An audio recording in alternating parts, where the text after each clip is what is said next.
Namaste and welcome back to our journey through the epic of Mahabharata. This is episode 5 of season 1, The Rise of King Pandu. If you're joining us for the first time, I recommend you go back and watch episode 1 through episode 4 and then come back to episode 5. Let's take a quick journey back to where we left off. In our last episode, the Kuru dynasty faced one of its darkest moments. King Vichitravirya passed away without leaving an heir, and the throne of Hastinapura stood empty. The future of the kingdom seemed uncertain. Then Queen Satyavati remembered a promise made long ago by her firstborn son, the great sage Vyasa. With his help, 3 remarkable children were born. Dhritarashtra, the eldest, blessed with immense strength, but born without sight.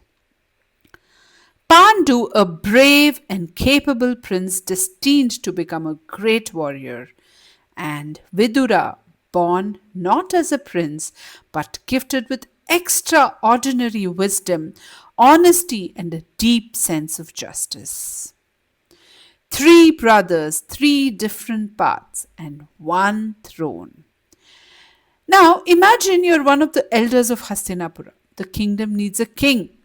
Standing before you are 3 very different men. One is the eldest, one is the strongest, one is the wisest advisor. Whom would you choose? Not an easy decision, is it? Well, that was exactly the challenge facing Hastinapura. Because choosing a king would shape not just the future of one kingdom, but the future of the entire Mahabharata. So let's continue our journey. The palace had finally become peaceful again. The celebrations were over, the princes were growing up, life seemed normal. But there was one thing no one could ignore. The throne was still empty. An empty throne can never remain empty for long. So Bhishma called together the elders of the kingdom. Queen Satyavati was there, Vidura was there, every wise minister gathered inside the royal court. The question before them was simple, yet incredibly difficult. Who could become the next king of Hastinapura? At first, the answer seemed obvious. Dhritarashtra was the eldest. He was powerful, courageous, respected, and he truly loved his kingdom. So, should he become the king? But then there was one difficult reality. Dhritarashtra had been blind since birth. Now think about this. Thousands of years ago, a king wasn't someone who simply sat on a throne. He led armies, he rode battles, he protected his people with his own hands. The elders knew this decision wasn't about choosing between 2 brothers, it was about choosing what was best for the kingdom. Can you imagine how heavy that decision must have been? After many long discussions, the decision was finally made. The crown would go to Pandu. The royal priest gently placed the crown upon his head. The conch shells echoed through the palaces. Flowers showered from every direction. The people rejoiced, "Long live King Pandu!"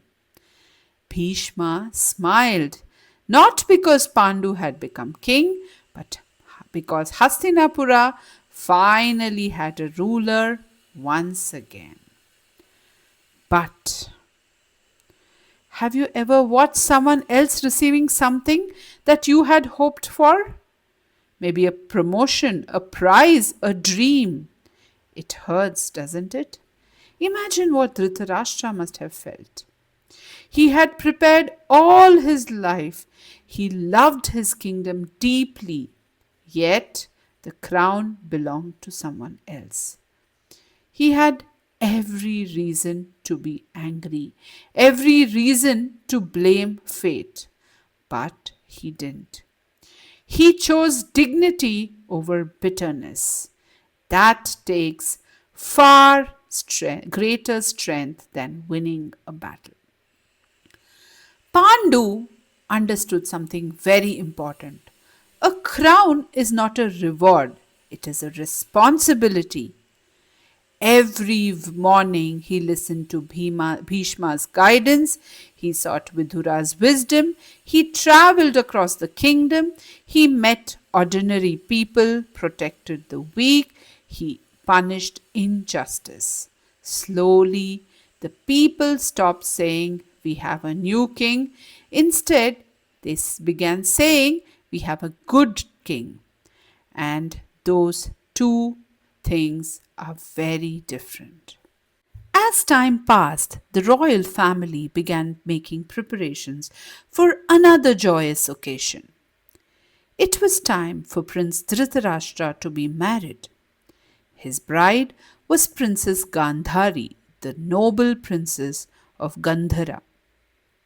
She was known throughout the land for her wisdom, her kindness, and her deep devotion. The wedding was celebrated with great joy. The palace once again echoed with music, laughter, and prayers. But then something happened that no one expected. When Gandhari learned that her husband had been blind since birth, she quietly picked up a long silk cloth. Without anyone asking her, she gently tied it around her own eyes. The entire palace stood in stunned silence. Someone asked her, "Princess, why would you do this?" Gandhari smiled gently. "If my husband cannot see this world, then I too shall share his journey." Even today, people continue to reflect upon her extraordinary decision. For a while, everything seems peaceful.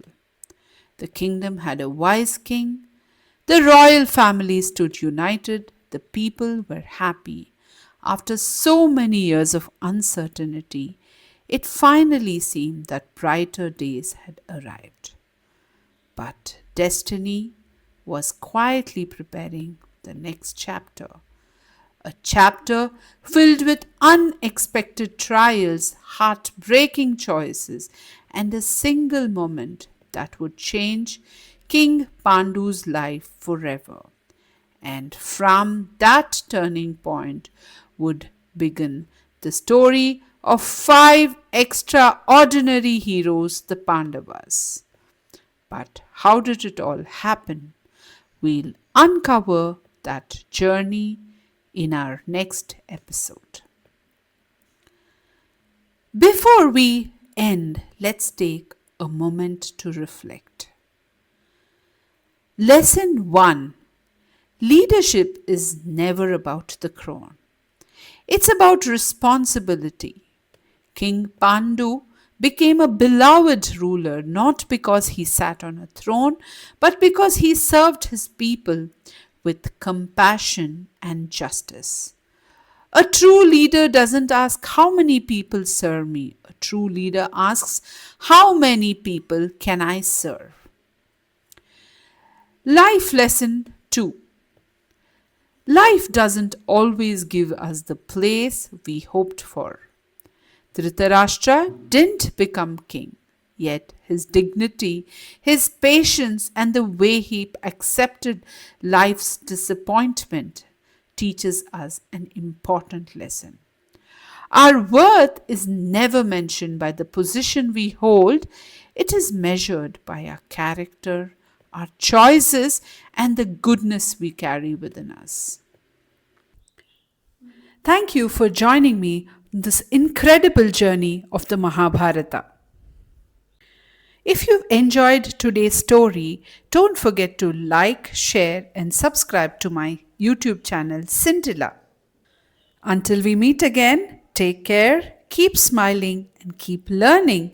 And don't forget, Mahabharata isn't just a story from the past, it is a guide that illuminates us throughout our life, one lesson at a time. Jai Shri Krishna.